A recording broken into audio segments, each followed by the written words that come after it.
चलिए रुक करेंगे उस वक्त की बड़ी खबर की ओर जो कि रायपुर से हम आप तक पहुंचा रहे हैं। बता दें आपको कि कांग्रेस पार्टी महासचिव केसी वेणुगोपाल का ऐलान, अडानी ग्रुप के खिलाफ देशव्यापी आंदोलन किया जाएगा।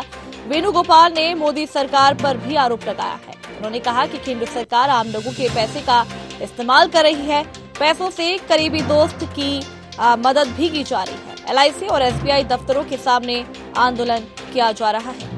तो रायपुर से इस वक्त की बड़ी खबर जहां पर कांग्रेस पार्टी महासचिव केसी वेणुगोपाल ने ऐलान किया है। उन्होंने कहा कि अडानी ग्रुप के खिलाफ देशव्यापी आंदोलन किया जाएगा।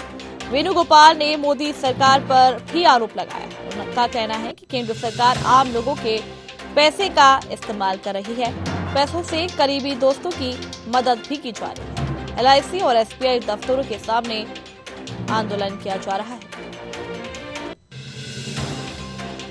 इस खबर पर ज्यादा जानकारी के लिए हमारे साथ संवाददाता निशा द्विवेदी हमारे साथ जुड़ गई है। निशा, कांग्रेस पार्टी महासचिव केसी वेणुगोपाल ने ऐलान किया है कि अडानी ग्रुप के खिलाफ देशव्यापी आंदोलन किया जाएगा और ऐसा देखा भी जा रहा है कि एलआईसी और एसबीआई दफ्तरों के सामने आंदोलन लगातार जारी है। क्या कुछ तमाम जानकारी आपके पास?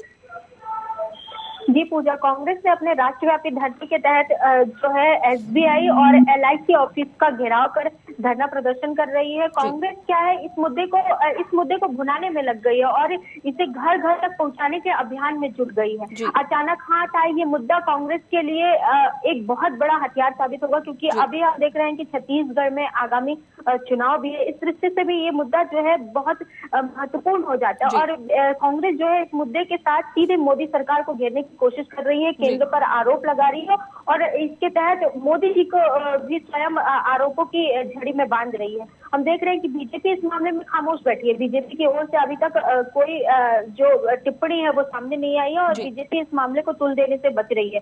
बीजेपी के शीर्ष नेताओं का कहना है कि संसद में इस मुद्दे पर जो है चर्चा होनी चाहिए और इस मुद्दे को वहां पर उठाना चाहिए, ना कि सड़कों पर इस तरीके के आंदोलन करके कोई फायदा हो सकता है। लेकिन कांग्रेस हम देख रहे हैं कि जिस प्रकार एलआईसी ऑफिस और एसबीआई के सामने कांग्रेस के जो बड़े विधायक है, बड़े नेता हैं, वरिष्ठ विधायक है, पीसीसी चीफ मोहन मरकाम, विकास उपाध्याय, जो तमाम विधायक हैं वो बैठे हुए हैं और वहां पर वो जो है मोदी जी के खिलाफ और साथ में केंद्र के खिलाफ जो धरना है वो प्रदर्शित कर रहे हैं और इसी के साथ उनसे जवाब मांग रहे हैं कि आप हमें बताइए कि पहले अब जो है अडानी पर क्या कार्यवाही होगी, कौन सी जांच आप अडानी के ऊपर बैठाएंगे और कौन सी जांच की जाएगी। लेकिन कांग्रेस ये भी मांग कर रही है कि केवल उनकी एक ही मांग है कि जो जांच है वो होनी चाहिए और ज्वाइंट पार्लियामेंट कमेटी जो है उसका गठन किया जाना चाहिए और उस कमेटी को जो है ये जांच सौंपनी चाहिए। जी पूजा।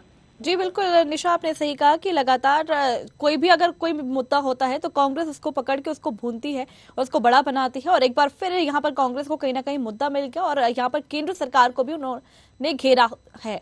तो जिस तरीके से मामला सामने आया है, क्या लगता है क्या बीजेपी को इससे नुकसान होगा, जिस तरीके से एलआईसी और एसबीआई के सामने लगातार आंदोलन देखने को मिल रहा है?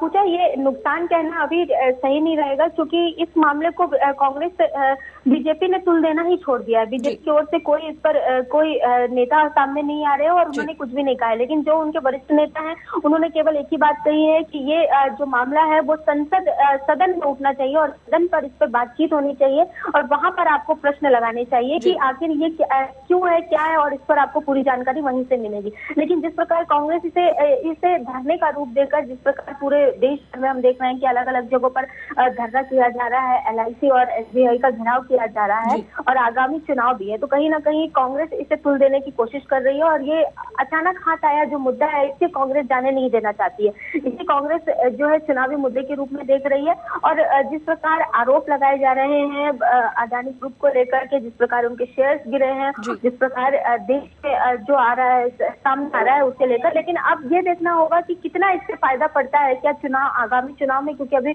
बहुत समय बचा हुआ है। तो क्या तब तक ये मुद्दा यूं ही गरमाया रहेगा या फिर इस पर कोई निर्णय होता है या किस प्रकार की जांच एजेंसियां इस पर काम करेंगी और कौन सी जांच केंद्र सरकार इस पर बैठाएगी। जी पूजा। चलिए, बहुत बहुत शुक्रिया निशा हमारे साथ जुड़ने के लिए, जानकारी देने के लिए। रायपुर से इस वक्त की बड़ी खबर, जहां कांग्रेस पार्टी महासचिव